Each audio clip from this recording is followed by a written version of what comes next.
नमस्कार दोस्तों, मेरा पिटारा चैनल में आपका स्वागत है। हमारी आज की कहानी है ना जाने किस रूप में आकर नारायण मिल जाएंगे। एक गांव में बिरजू नाम का हलवाई था। वह भगवान राम का अंध भक्त था। वह दिन रात राम नाम का जाप करता रहता था। जो कोई भी उससे मिलता वह उसे राम नाम की महिमा सुनाने बैठ जाता। गांव वाले उसे बहुत ज़्यादा पसंद करते थे, परंतु उसकी पत्नी उससे बहुत दुखी रहती थी। गांव में बिरजू की एक मिठाई की दुकान थी। वह बहुत मेहनत व प्रेम से मिठाइयाँ बनाता था। उसकी बनाई मिठाई दूर दूर तक लोगों को पसंद आती थी। कुछ लोग बिरजू के सीधे होने का फ़ायदा उठाते, उसे राम राम करते और मुफ्त में मिठाई खा लेते थे। बिरजू की पत्नी मालती उसके इस स्वभाव से काफ़ी नाराज़ भी हो जाती। मालती बिरजू से बोली, तुम इतने सीधे हो कि लोग तुम्हारा फ़ायदा उठाते हैं। बिरजू बोला, मैं तो प्रभु श्री राम का नाम लेकर मिठाई बनाता हूँ। कुछ लोग खरीद लेते हैं और कुछ लोग प्रसाद समझकर मांग लेते हैं। मालती बोली, लेकिन राम जी के चक्कर में नुकसान तो हो ही रहा है। बिरजू बोला, तुम्हें पता तो है राम जी के नाम से जो मिठाई बनाता हूँ वह इतनी स्वादिष्ट बनती है कि ग्राहकों को बहुत पसंद आती है। मालती उसके इस भोले स्वभाव से बहुत परेशान रहती थी। एक दिन मालती की एक सहेली उससे मिलने आई। मालती ने उसे अपनी व्यथा सुनाई। मालती बोली, बहन, मैं तो अपने पति से बहुत परेशान हूँ। वे तो कुछ समझते ही नहीं कि दुकान कैसे चलाते हैं।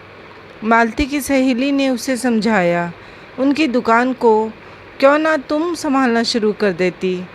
तू उनसे कह कि कुछ दिन वे मिठाइयाँ बनाएं और बेचने का काम तुम स्वयं करोगी। ऐसे में तुम लोगों को नुकसान भी नहीं होगा।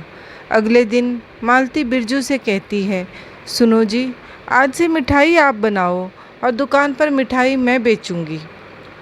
बिरजू कहता है, ठीक है, जैसा तुम चाहो, लेकिन मेरी दो बातें याद रखना।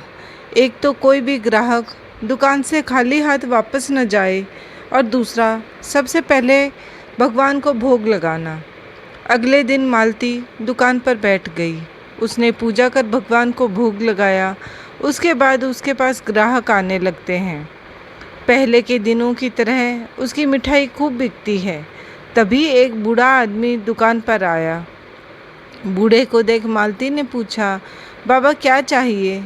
बूढ़ा आदमी बोला, बेटी, मुझे एक मिठाई खाने का मन है, लेकिन मैं खरीद नहीं सकता। मालती ने कठोरता से कहा, बाबा, यहाँ तो बिना पैसे मिठाई नहीं मिलेगी।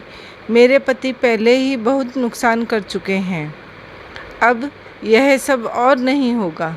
बूढ़ा आदमी बोला, कोई बात नहीं बेटा, वो जो राम जी की भोग लगी मिठाई है वही प्रसाद समझकर दे दो मुझे। उसे तो अब तुम बेचोगी नहीं। मालती गुस्से से बोली, नहीं बाबा, कहा ना आपसे, पैसे लाओ तभी मिठाई मिलेगी। यह सुनकर बूढ़ा आदमी वापस चला गया। शाम को बिरजू जब दुकान पर पहुंचा तो उसने देखा भोग की मिठाई अभी भी रखी है। बिरजू ने मालती से पूछा, क्या हुआ, आज बाबा नहीं आए? कौन बाबा? एक बूढ़ा आदमी आया था, मैंने भगा दिया। मालती बोली, यह तुमने क्या किया? बिरजू बोला, जब से मैंने दुकान खोली है वे बाबा हर दिन आते हैं और भोग की मिठाई खाते हैं। उनके आने से पहले मेरी दुकान बहुत कम चलती थी। जब से वे आने लगे हैं शाम तक सारी मिठाई बिक जाती है। मालती तुनक कर बोली, तुमने तो न जाने कितने लोगों को मुफ्त में मिठाई खिला दी। अब यह सब नहीं चलेगा। अगले दिन वह बूढ़े बाबा नहीं आए। पूरे दिन मालती दुकान पर बैठी रही। कोई ग्राहक नहीं आया। सारी मिठाई वैसे ही रखी रही। इसी तरह कुछ और दिन बीत गए। सारी मिठाई फेंकनी पड़ी। कुछ बिक्री नहीं होने के कारण घर का खर्च भी चलाना मुश्किल हो गया। हार कर मालती बोली, मुझे लगता है आप ठीक कह रहे थे। आप जल्दी से जाकर बाबा को ढूंढ लाइए, नहीं तो हम भूखे मरने लगेंगे। बिरजू बोला, अब कहाँ मिलेंगे बाबा? मालती रोने लगी। अगले दिन बिरजू ने दुकान खोली और भगवान राम को भोग लगाया। फिर एक डिब्बे में मिठाई लेकर दोनों मंदिर पहुँचे। भगवान के श्री चरणों में मिठाई रखकर बिरजू बोला, प्रभु आपने आना बंद कर दिया। मालती ने आश्चर्य से पूछा, आप यह क्या कह रहे हैं? बिरजू ने मालती से कहा, ध्यान से देखो भगवान श्री राम की मूर्ति को। मालती ने जैसे ही मूर्ति देखी तो उसकी आंखों से आंसू बहने लगे, क्योंकि मूर्ति में उसी बूढ़े बाबा की झलक दिखाई दे रही थी। मालती बोली, प्रभु मुझे माफ़ कर दीजिए, आप स्वयं भोग लगाने आते थे और मैं मूर्ख आपको पहचान ना सकी। मंदिर से वापस आकर बिरजू ने दुकान खोली और उसकी मिठाई पहले की तरह बिकने लगी। लेकिन उस दिन से प्रभु राम नहीं आए।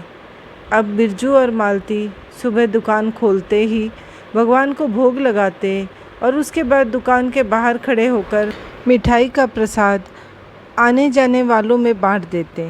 उन्हें आज भी इंतज़ार था कि शायद प्रभु किसी और वेश में आ जाएं।